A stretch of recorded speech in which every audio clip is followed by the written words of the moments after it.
So does 2009 Zombieland suck? Nope. Thanks for watching.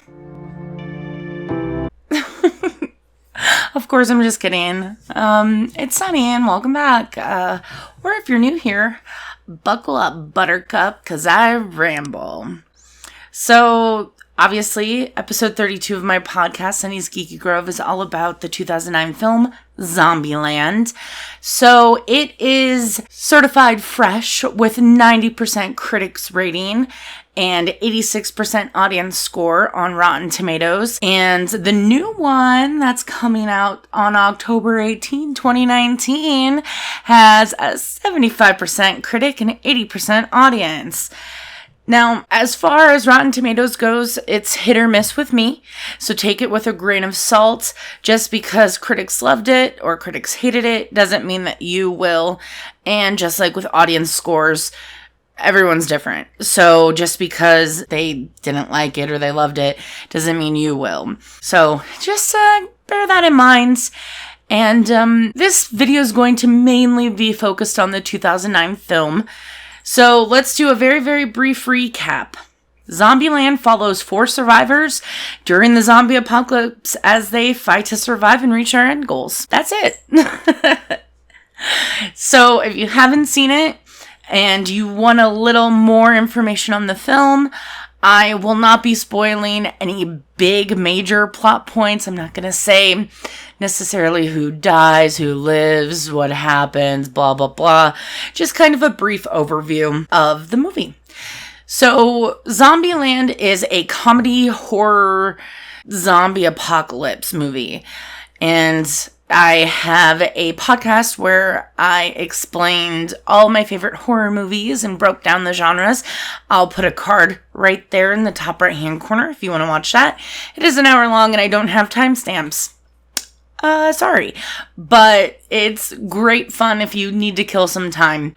Some other movies that came out in 2009 were The Orphan, Drag Me to Hell, and The Fourth Kind, just to name a few. There were some, like, B movies that were zombie related, but no mainstream big motion pictures that were zombie except for Zombieland that year. The core of the movie, it focuses on 2 sisters, Emma Stone and Abigail Breslin, who play Wichita and Little Rock respectively, and 2 dudes, Jesse Eisenberg and Woody Harrelson, who play Columbus and Tallahassee respectively. Each of them has their own goal. The sisters want to get to Pacific Playland. Columbus wants to get back to his family in Columbus. And Tallahassee wants a... And Lord willing, a GD Twinkie. So we get to see them meet each other, learn a bit about their backstories, how they interact in the world, and all of them are untrusting of each other at first. And more than once, someone betrays another, which I feel is a fairly believable representation of human nature. You're in the zombie apocalypse, you're not sure who you can trust. So I say, it's fairly accurate. Now, since Zombieland was originally pitched as a TV show, we get to see different survivors in the world through quick little snippets, little scenes, and we even get to see how, different zombies are killed in outlandish ways, such as one of the kills of the week was a piano falling onto a zombie.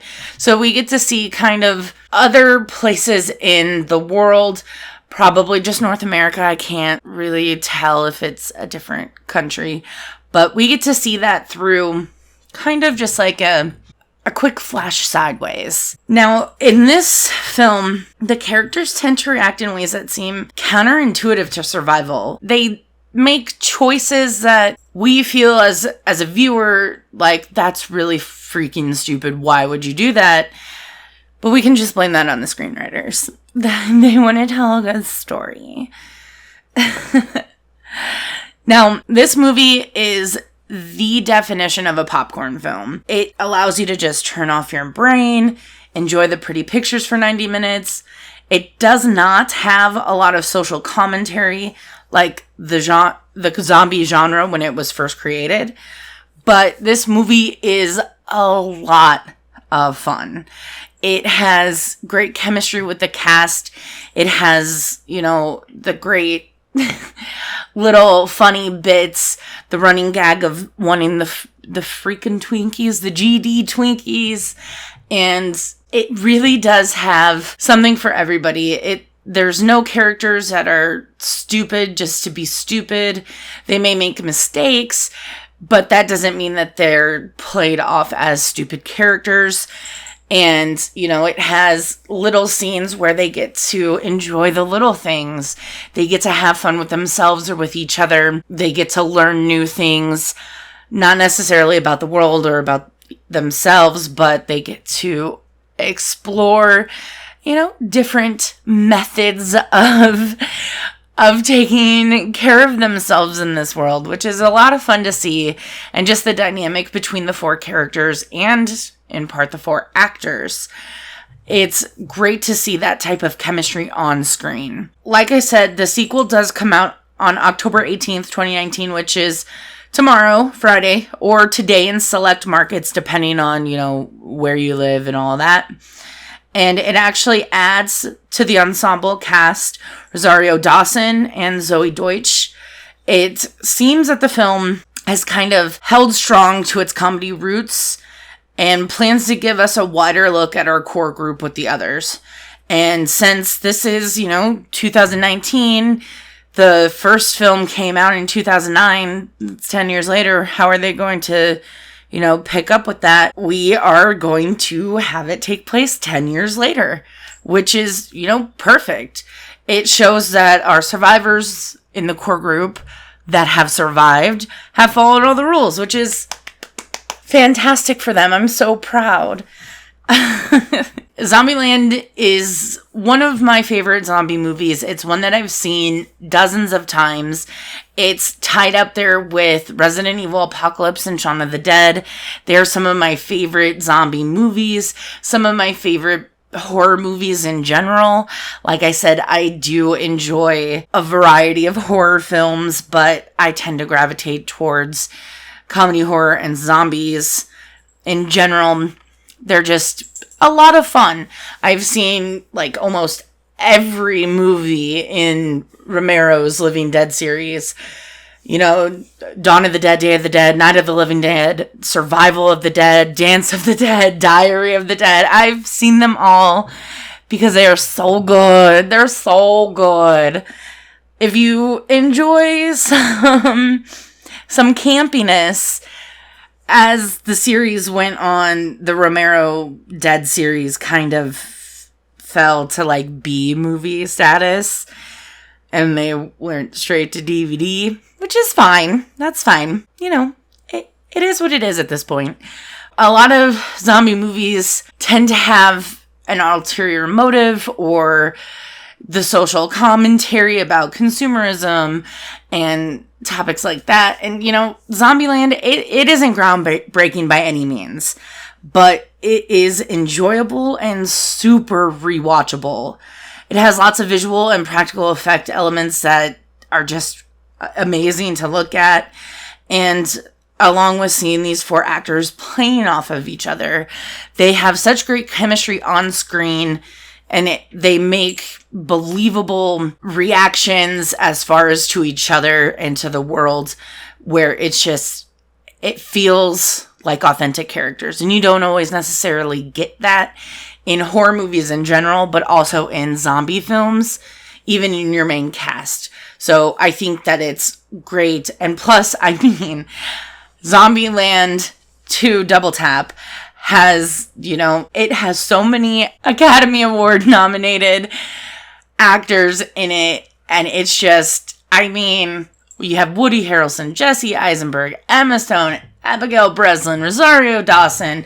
You have all these big names. It's just mind-blowing. I highly recommend giving both of these films a shot if you haven't yet. Obviously, you can't necessarily give Double Tap a shot until late Thursday evening or Friday, the 18th of October. But if you are listening to this after that, give it a shot. I think that if you enjoy zombie movies or comedy horror or any of the actors that are in the first one, I think you would enjoy it because, you know, it's 10 years ago, and so you'll get to see little baby Emma Stone, and you'll get to see Jesse Eisenberg 1 year before Facebook social network came out. Not Facebook.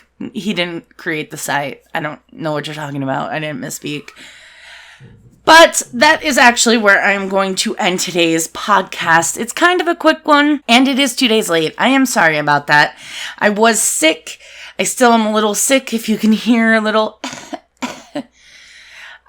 Sorry about that if it's a little annoying, but I do strongly recommend Zombieland from 2009. I have yet to see Double Tap.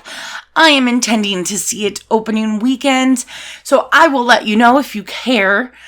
You can ask me on Twitter, Sunny Geeky Grove, or you can leave me a comment down below letting me know what you think about Zombieland 2009, Zombieland Double Tap, you know, whichever. Let's leave spoilers out of the comment section for now for both films, just in case.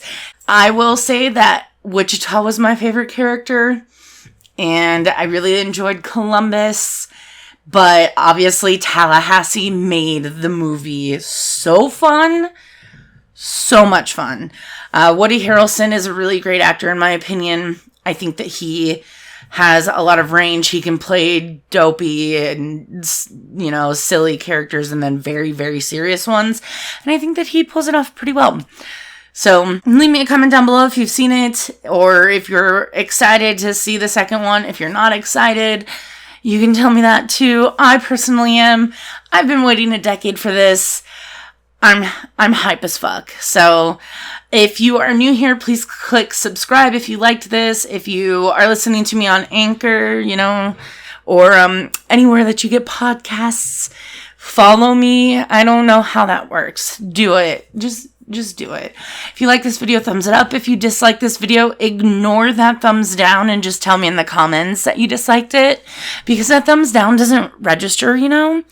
So you might as well just leave a comment saying like dislike or something, you know, and that's fine. That's fine. But I am going to leave you now. I do hope you forgive me for being 2 days late. I hope you have a wonderful weekend. If you see the movie, I hope you enjoy it and that it's some good fun for all. And you are amazing. You deserve happiness in your life. If you are struggling with, you know, any negative thoughts, reach out to someone you know, a friend, a family member, a loved one of any sort, or even a mental health professional. We would rather listen to your pain than live without you. You are valid, you are important, and you are special, and the world needs you. Once again, my name is Sunny. You have been amazing and awesome, and I hope you have a good day. Thanks for coming and listening to me ramble.